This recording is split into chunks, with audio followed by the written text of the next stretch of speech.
और उसी रात सुधा को एक सपना आया। उसने देखा कि उसके बाल पूरी तरह से झड़ चुके हैं। सुमन रोते हुए नानी के पास गई। सुमन और सुधा दोनों बहनें थी, लेकिन उनका रिश्ता उतना सामान्य नहीं था। सुमन हरिया की पहली पत्नी की बेटी थी, जबकि सुधा दूसरी पत्नी सुशीला की बेटी थी।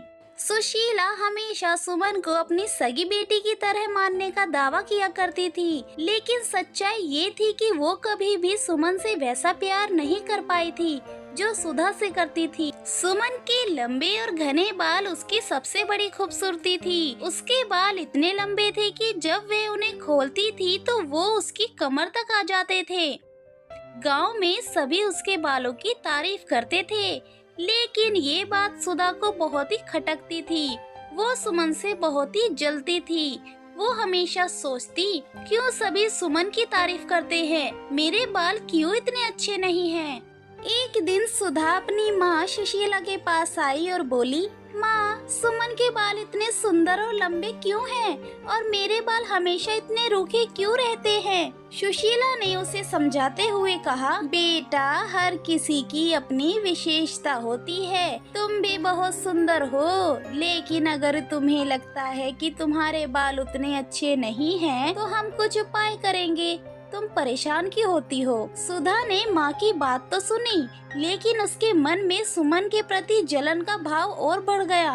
कुछ दिन बाद गांव में एक बड़ा मेला लगा। सभी गांव वाले वहां जा रहे थे। सुमन और सुधा भी अपने माता पिता के साथ मेले में गई। वहां पर एक स्त्री बैठी थी जो जड़ी बूटियों से बालों की देखभाल के नुस्खे बता रही थी। सुधा की नजर तुरंत उस स्त्री पर पड़ी। उसने सोचा कि यही सही मौका है, शायद वो कुछ ऐसा पा सके जिससे उसके बाल सुमन के बालों जैसे हो जाएं। सुधा उस स्त्री के पास गई और बोली, मुझे कुछ ऐसा चाहिए जिससे मेरे बाल भी सुमन की तरह सुंदर और लंबे हो जाएं। स्त्री ने मुस्कुराते हुए कहा, अरे, हर किसी के बाल अलग होते हैं बेटा, लेकिन तुम यह तेल आजमा सकती हो। ये बालों को लंबा और घना बनाता है। तुम एक बार इसे ले जाके इस्तेमाल करके तो देखो। सुधा ने बिना सोचे समझे तेल खरीद लिया और घर आते ही लगाने लगती है।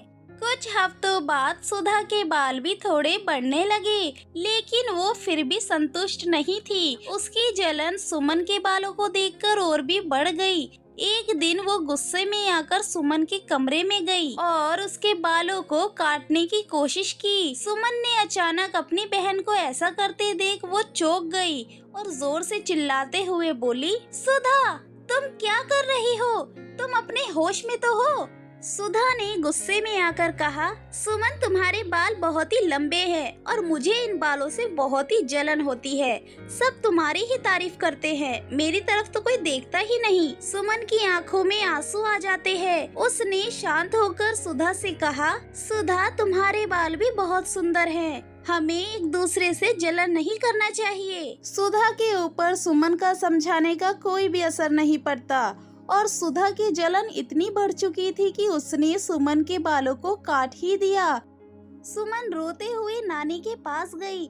नानी ने सुमन को गले लगाते हुए कहा, बेटा, तुम्हारे बाल तो फिर से बढ़ जाएंगे, लेकिन जो दिलों में प्यार की कमी होती है उसे भरने में समय लगता है बेटा। सुमन ने नानी की बातों को समझा और उसी रात सुधा को एक सपना आया।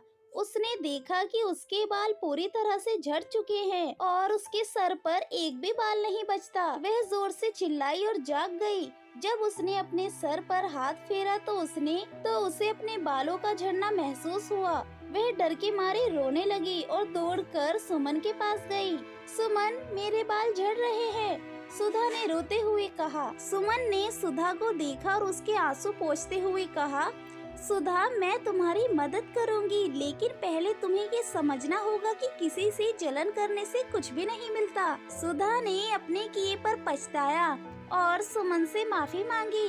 सुमन ने उसे माफ कर दिया और दोनों बहनों के बीच का प्यार फिर से जाग उठा।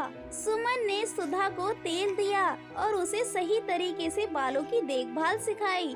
समय के साथ सुधा के बाल भी सुंदर और लंबे हो गए, लेकिन अब उसके दिल में सुमन के प्रति कोई जलन नहीं थी। कहानी हमें ये सिखाती है कि दूसरों से जलन करना गलत है।